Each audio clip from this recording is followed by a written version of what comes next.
नमस्कार विद्यार्थी मित्रांनो, कसे आहात? भूषणदूत अकॅडमीच्या या यूट्यूब प्लॅटफॉर्मवरती मी भूषणदूत आपलं पुन्हा एकदा स्वागत करतो. तर होप्सो विद्यार्थी मित्रांनो, आपल्या टेलिग्राम चॅनल जे आहे त्याच्यावरती रोज येणाऱ्या आपल्या डेली अपडेट्स, डेली नोट्सवरनं तुमचा अभ्यास सुरळीतपणे सुरू असेल. तसेच आपण अनेक मोफत व्हिडिओज जे आहेत ते अनअकॅडमीच्या प्लॅटफॉर्मवरती तुम्हाला यूट्यूबद्वारे सुद्धा आणि अगेन त्यांच्या प्लस कोर्समध्ये आणि स्पेशल लेक्चर्सच्या थ्रूसुद्धा जे मोफत व्हिडिओज येतात त्याच्या थ्रू मी तुम्हाला संपूर्ण सीसॅटबद्दल गायडन्स करत आहे. तर विद्यार्थी मित्रांनो, आज आता आपल्याला माहिती आहे की राज्यसेवा पूर्वपरीक्षेच्या दृष्टीने जर का आपण विचार करायचा झाला तर आता आपल्या 45 दिवसांवरती, जवळपास 45 ते 50 दिवसांवरती ही परीक्षा येऊन ठेपलेली आहे. आणि या 45 ते 50 दिवसामध्ये म्हणजे जवळपास आपल्याकडे 1.5 महिना आहे. यामध्ये आपली स्ट्रॅटेजी काय असायला हवी हे आपण सगळ्या गोष्टी आता डिस्कस करणार आहोत.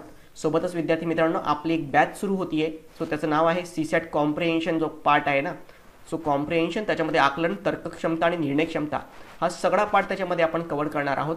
ओके, सो ही बॅच जी आहे ती जवळपास पूर्ण एक्झामच्यापर्यंत चालेल. म्हणजेच काय, शेवटी डेली प्रॅक्टिस आहे. तर डेली प्रॅक्टिस सेशन आपण 13 तारखेला परीक्षा आहे, तर 9-10 तारखेपर्यंत सुद्धा आपण कंटिन्यू ठेवूयात. तर मित्रांनो, सो उद्या 23 जुलै आहे. सो 23 जुलैला संध्याकाळी 8:30 वाजता ही बॅच आपली सुरू होणार आहे अनअकॅडमीच्या प्लस कोर्समध्ये.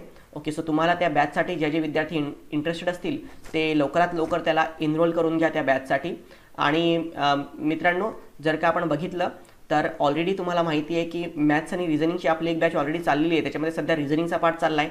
ती बॅच एका आठवड्यामध्ये फक्त रिझनिंग संपेल, नंतर मॅथ्स सुरू होईल. तर ती सुद्धा बॅच तुम्ही अटेंड करू शकता याच फी स्ट्रक्चरमध्ये. ओके, तर आता जसं की मी तुम्हाला नेहमी सांगतो की पहिले तुम्हाला सगळ्यांना माहिती आहे, मी एक्झाम याच्यामध्ये पण सुद्धा तुम्हाला सांगतो की आपल्याला सिलेबस माहिती पाहिजे. सिलेबस म्हणजे काय, 7 मुद्दे आहेत: comprehension, interpersonal skills, logical reasoning, decision making, mental ability, basic numeracy आणि काय, इंग्लिश आणि मराठी कॉम्प्रिहेन्शन. सो हे जेव्हा 7 पार्ट्स आपण मिळवतो तेव्हा आपला पूर्ण काय होतो, सीसॅटचा पार्ट आपल्याला कंप्लीट होत असतो. ओके, सो याच्यामध्ये आपण जर का प्रिव्हियस इयर्सचं डिस्ट्रीब्युशन बघितलं तर MPSCच्या डिस्ट्रीब्युशनमध्ये तुमच्या लक्षात येईल की जवळपास आपल्या याच्यामध्ये 50 प्रश्न हे फक्त 41 आणि 9, 37 आणि 13, 32 आणि 18.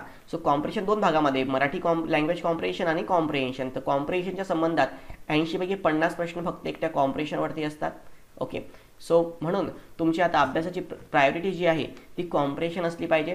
आता बरेच विद्यार्थी म्हणतात की डेली पॅसेज सोडवायला किती पॅसेज सोडवायला पाहिजेत, डेली पेपर तुम्ही सोडवायला पाहिजेत का वगैरे. तर मित्रांनो, सगळ्यात पहिले तुमचा भर जो आहे तो कन्सेप्ट क्लॅरिटीवरती असला पाहिजे. मला असे अनेक विद्यार्थी भेटतात की ते म्हणतात, सर 1000 पॅसेज सोडून झाले, 500 झाले तरी इम्प्रूव्हमेंट झालं नाही. कारण तुम्ही लॉजिकली कॉम्प्रिहेन्शन कसं सोडवायचं याच्यावरती लक्षच देत नाही. काहीतरी कोणत्या स्ट्रॅटर्जी ऐकलेल्या असतात. काही लोक फक्त म्हणतात सर्व फक्त केवळ हे अंडरलाईन करा आणि त्याच्यातनं तुमचे प्रश्न सुटतात. पण हे जे काही वर्ड्स आहेत, कीवर्ड्स ज्याला आपण म्हणतो सर्व केवळ फक्त काही, हे एक लिमिटेड क्वेश्चनलाच येतात. नाही, आता दरवर्षी मागच्या 3 वर्षापासून हे जे डेफिनेटिव्ह नॉन डेफिनेटिव्ह वर्ड याचं प्रमाणकरण काय झालंय, कमी झालंय. दुसरी गोष्ट, ही स्ट्रॅटेजी प्रत्येकालाच माहिती आहे. पण तेच प्रश्न नव्हे तर ते लॉजिकल प्रश्न जर का आपण बघितले तर कशा प्रकारचे जे तर्क क्षमतेवरती आधारित जे काही बेस्ट लॉजिकल पॅसेजचे प्रश्न आहेत ते तुम्ही जसे सॉल्व्ह करू शकता. जसं तुम्ही बघितलं तर सायन्स बेस्ड पॅसेज होता.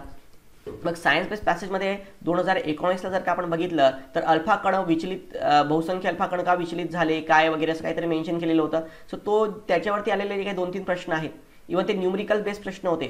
तर हे प्रश्नातले काही प्रश्न ज्याला आता मी म्हणत की 5 पैकी 5चे 5 बरोबर आले पाहिजे, पण 5 पैकी 3 त्या पॅसेजमध्ये ज्यांचे बरोबर येतील ना, तो विद्यार्थी काय राहणार, पुढे राहणार. ओके, सो जसं 2000 याच्यामध्ये जर तुम्ही बघितलं तर पहिला पॅसेज आपला 2019मध्ये पहिला पॅसेज होता तो, जर तुमच्याकडे सेट ए असेल तर ते सुसान राज आणि ते काही व्यक्तींची नावं दिलेली होती.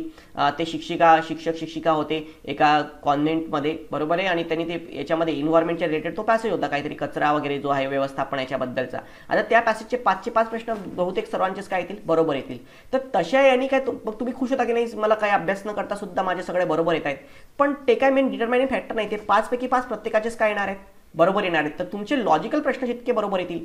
दुसरी गोष्ट, अगेन रिझनिंगमध्ये हा जो तर्क क्षमतेचा भाग आहे, logical reasoning and analytical ability, गृहीतके म्हणजे काय, निष्कर्ष म्हणजे काय, अनुमाने म्हणजे काय. सो हे जे काही टाईपचे प्रश्न आहेत, हे प्रश्न तुम्ही जितके काउंटर करणार तितकंच तुमचं काय होणार, प्रॅक्टिस होणार. तर नेमकं मित्रांनो, आता म्हणून तुम्ही आता अभ्यासाची प्रायोरिटी देताना पहिली प्रायोरिटी कॉम्प्रिहेन्शनला द्यायची आहे, नंतरची प्रायोरिटी तुम्हाला कशाला द्यायची आहे, रिझनिंगला द्यायची आहे. सो रिझनिंग जो आहे, सो जवळपास 10 ते 15 प्रश्न रिझनिंगला येतात. सो रिझनिंगला सेकंड प्रायोरिटी द्या. थर्ड प्रायोरिटी गणित. मॅथ्सला द्या. मॅथ्सला 10 प्रश्न येतात आपल्याला एक्झाममध्ये, आधी कमी यायचे, आता मॅथ्सला 10 प्रश्न येतात जवळपास. सो गणिताला द्या. आणि नेक्स्ट प्रायोरिटी कशाला द्या? डिसिजन मेकिंग म्हणजेच काय, निर्णय क्षमतेला. निर्णय क्षमतेच्या सुद्धा 200 प्रश्नांचा आपण सराव करून 100 ते 200 प्रश्नांचा आपण सराव करून घेणार आहोत या बॅचमध्येच. ओके, सो ते तुम्ही ज्यांना पण जॉईन करायचे असेल ते जॉईन करू शकतात. ज्यांनी माझी याच्या आधीसुद्धा बॅच केलेली आहे त्यांनासुद्धा बेटर आहे की आपण याच्यामध्ये काय करणार आहे, या बॅचमध्ये डेली प्रॅक्टिस कोर्स घेणार आहोत. मग आता याच्यामध्ये काय, डेली कॉम्प्रेशनची प्रॅक्टिस तुमची होईल माझ्यासोबतच. ओके, मग त्यातनं तुमचं बरंच इम्प्रूव्हमेंट होईल. अगेन आयोगाचे आलेले सर्व प्रश्न आपण त्याच्यामध्ये काय करून घेऊ, पुन्हा सॉल्व्ह करून घेणार आहोत त्यामध्ये. तर मला असं वाटतं की जे विद्यार्थी इंटरेस्टेड असतील त्यांनी माझ्यासोबत बॅच हे करून घ्या आणि त्या बॅचचा तुम्हाला बराच काय होणार, फायदा होणार आहे. ओके, सो इन जनरल जर का आपण बघितलं तर ही जी काही बॅच आहे ही आपली उद्यापासून चालू होईल. ओके, आणि ज्यांना रिझनिंग आणि मॅथ्ससुद्धा करायचं आहे त्यांनासुद्धा या फी स्ट्रक्चरमध्येच इन्क्लूड केलेलं आहे. तर दररोज आपला 4 ते 5:30 दररोज काय 1.5 तास काय असेल, मॅथ्स आणि रिझनिंग असेल. आता रिझनिंग संपावर आलेलं आहे, पण काही हरकत नाही. ज्यांनी जी बॅच अटेंड करतील त्यांना डायरेक्ट असेच भेटणार. कशाचा? सो माझे जुने जे काही लेक्चर झालेले आहेत ते सगळे रेकॉर्डेड लेक्चरसुद्धा त्यांना पाहायला भेटणार आहेत. तर तुम्हाला मॅथ्स आणि रिझनिंगचे सगळे पार्ट होतोय, डिसिजन मेकिंग होते, सगळा जो काही पार्ट आहे. आणि आता आपण जे काही उद्यापासून बॅच सुरू करतो आहोत, सो त्याच्यामध्ये मित्रांनो ती बॅच जी आहे संध्याकाळी असेल 8:30 ते काय 10, 1.5 तास याच्यामध्ये. ओके, सो याच्यामध्ये आपण कॉम्प्रिहेन्शन, मी तुम्हाला सांगितलं की या बॅचमध्ये काय काय आहे. सो इथे बघा, सो जरी याचं नाव कॉम्प्रिहेन्शन बॅच पार्ट 1 आहे, आता हा पार्ट 1 आहे. तर पार्ट 1 जो आहे तो या मंथ एंडपर्यंत चालेल. त्यानंतर पुन्हा आणखी 10 दिवसाचा पार्ट 2, त्यानंतर आणखी त्याच्या पुढे आणखी 10 दिवसाचं, असं 10 डेजच्या मॉडेलमध्ये आपण 10 दिवसांचे मॉडेल्स मी बनवलेले आहेत त्याच्यामध्ये. आणि तशा वेळी आपण स्टेप बाय स्टेप काठीने पातळी वाढवत जाऊ.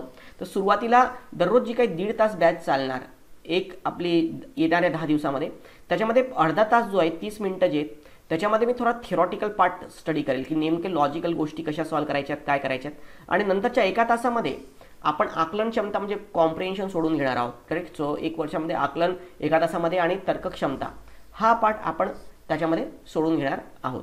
तर असं असेल. त्यानंतर मग पुढच्या महिन्यापासून आपण या वेळेला 1 तास करूयात आणि त्या 1 तासामध्ये पूर्ण सॉल्विंग असेल. ओके, सो मी असं करतोय की आता आकलन आणि तर्क क्षमता याच्यामध्ये फरक काय आहे. आकलन म्हणजे आपले कॉम्प्रिहेन्शन उतार येतात, तर्क क्षमता म्हणजे काय, ही महत्त्वाची का आहे.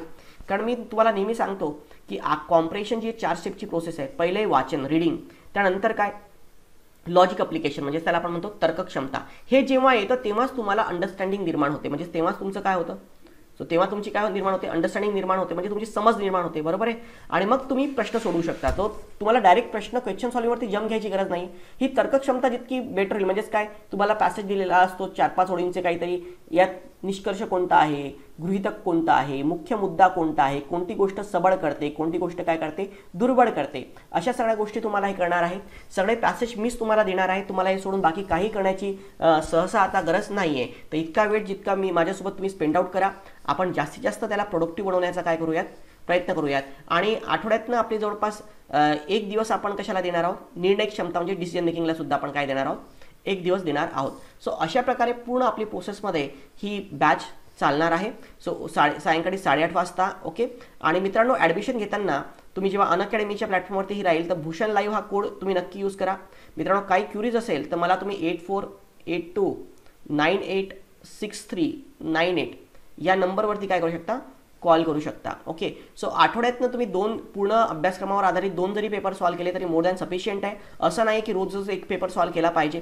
सीसॅट हा प्रॅक्टिसचा पार्ट आहे, हे मी सुद्धा मानतो. याच्यामध्ये प्रॅक्टिस महत्त्वाची आहे. पण जोपर्यंत तुम्हाला कन्सेप्ट माहिती नसतील, म्हणजे इश्यू काय होतोय की तुम्हाला अजून प्रोबॅबिलिटी सॉल्व्ह करता येत नाहीये, तुम्हाला अगेन सिलॉझमचे कन्सेप्ट माहिती नाही आणि तुम्ही ते सॉल्व्ह करत बसताय. अरे सॉल्व्ह करणार तर फायदा काय त्याच्यामध्ये, मग तुम्हाला वेळ लागतो त्याच्यामध्ये. सो सॉल्व्ह केव्हा करणार, जेव्हा सगळं अभ्यास झालेला आहे. मला सांगा, पॉलिटी पुस्तक वाचल्याशिवाय तुम्ही पॉलिटीचे एमसीक्यू सॉल्व्ह करत सुटता का, नाही. पहिले तुम्ही त्यासाठी काय करता, पॉलिटीचे एमसीक्यूज वाचण्याच्या आधी तुम्ही पहिले ते वाचलेलं असतं, नंतर तुम्ही सॉल्व्ह करता ना त्याच्यामध्ये. सो सेम वे पहिले आपल्याला कन्सेप्ट क्लिअर करायचे आहेत की नेमके उतारे संकल्पना काय आहे, गृहीतके, निष्कर्ष, अनुमाने याच्यामधला मूलभूत फरक काय आहे, मध्यवर्ती संकल्पना, सारांश, शीर्षक हे कसं ओळखायचं, या सगळ्या गोष्टींचा मित्रांनो आपण सगळा काय करणार आहोत, सराव करणार आहोत. बरोबर आहे. या सगळ्या गोष्टी आपल्याला अंडरस्टँड झालेल्या असल्या पाहिजेत.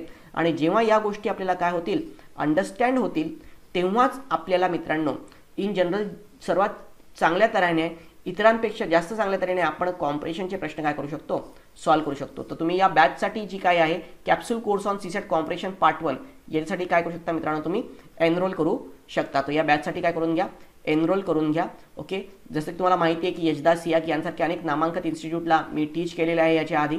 ओके, एसीशी यशदा वगैरे जे आहेत. ओके, सियाक मुंबई आहे, औरंगाबाद, नाशिक, नागपूर, कोल्हापूर, अमरावती सगळीकडे मी गेस्ट लेक्चर घेतलेले आहेत. तर मित्रांनो तुम्हाला याच्यामध्ये जेव्हा तुम्ही अनअकॅडमीच्या याच्यामध्ये जा तेव्हा तुम्ही सबस्क्रिप्शन गेट सबस्क्रिप्शनमध्ये जा. सबस्क्रिप्शन गेल्यानंतर इथे तुम्हाला खाली एक हे येतं बघा, रेफरल कोड. ओके, सो या रेफरल कोडमध्ये तुम्हाला भूषण लाईव्ह हा कोड यूज करायचा आहे. सो हा कोड माझ्या बॅचसाठी हाच असला पाहिजे. So that is what Bhushan live हा कोड यूज करा. ओके, आणि याच्यासाठी सबस्क्रिप्शन घेऊन घ्या. तर मिनिमम तुम्ही आता मी तर म्हणेल की तुम्ही 1 वर्षाचं सबस्क्रिप्शन घेतलेलं कधी चांगलंच आहे, कारण आता मला काही चिन्ह दिसत नाही की ऑफलाईन लवकर सुरू होईल. मेनसाठी तुम्ही कसा अभ्यास करणार, तर प्री झाल्यानंतर तुम्हाला मेनसुद्धा आहे. तर अत्यंत कमी किमतीमध्ये म्हणजे फक्त 6,300 रुपयामध्ये तुम्हाला भूषण लाईव्ह हा कोड यूज केल्यानंतर डायरेक्ट 6,300 मध्येच तुम्हाला 10% डिस्काउंटसोबत वर्षभराला सबस्क्रिप्शन भेटतं. हे वर्षभरात सबस्क्रिप्शन घेऊन घ्या. ज्यांना शक्य नसेल ते मिनिममली 3 महिन्याचं सबस्क्रिप्शन घ्या, कारण 3 महिने तर आपली आता बॅच चालेलच त्याच्यामध्ये. ओके, एक्झाम आहे, त्यानंतर कंबाईनसुद्धा आहे. त्या सगळ्या एक्झाम्सला मी टीच करणार आहे. सो त्याच्यासाठी तुमची फी जी आहे ती 3,150 रुपये आहे. सो एनिथिंग या बिटवीनमध्ये कोणताही तुम्ही माझ्या बॅचसाठी कोड यूज करू शकता आणि भूषण लाईव्ह हा कोड यूज करा, भूषण लाईव्ह. ओके, आणि त्यातनं याच्यामध्ये तुम्ही ॲडमिशन घेऊ शकता. ओके, हां, तर आता दिवसातला तुमचा जो काही डिस्ट्रीब्युशन आहे तो असं असेल जवळपास आता तुम्ही दिवसातनं 4 to 5 hours 5 तास जे आहेत ते तुम्हाला कशाला द्यायचे, सीसेटला द्यायचे. ते त्या शेवटच्या 40 दिवसामध्ये मी मुद्द्यार्थ्यांना आधी सांगितलं होतं की पहिले मेन्स करून घ्या. सो मेन्सला बराच वेळ तुम्ही दिला असेल, आता मेन्सचा अभ्यास थोडा कमी करून टाका. मेन्सचा 4 to 5 तासमध्ये जवळपास तुमचे आता सध्याच्या स्थितीमध्ये मी 3 तास घेतोय लेक्चर, दीड तासाचे 2 बॅचेस, बरोबर आहे ना. परंतु पुढे मी दोघांनाही एक मॅथ्सचा जो लेक्चर आपलं जे आहे गणितचा 1.5 तासच चालेल, कारण गणित थोडं वास्ट पण आहे. पण रिझनिंग आपले हे कॉम्प्रिहेन्शनचं लेक्चर मी 1 तास करून घेणार आहे त्याच्यामध्ये. ओके, सो ह्या सगळ्या गोष्टी आपल्या अशा पॅटर्नमध्ये चालतील. तर तुम्हाला काही पण क्युरी असेल तर मला तुम्ही कन्वे करू शकता. पण माझी सगळ्यांना ही विनंती आहे की जे पण इंटरेस्टेड असतील ते मला कॉल करू शकतात आणि ही बॅच जॉईन करून घ्या. आणि बॅच जॉईन करताना मित्रांनो भूषण लाईव्ह हा कोड आठवणीने काय करा, यूज करा. ओके, सो आता आपण सोबत राहूयात. सो वी हॅव टू तर माझ्या टेलिग्राम चॅनलला मी तसे तुम्हाला नोट्स टाकतच आहे, त्याचं आपण सोडून सगळे घेत असतो आपल्या या लेक्चरमध्ये.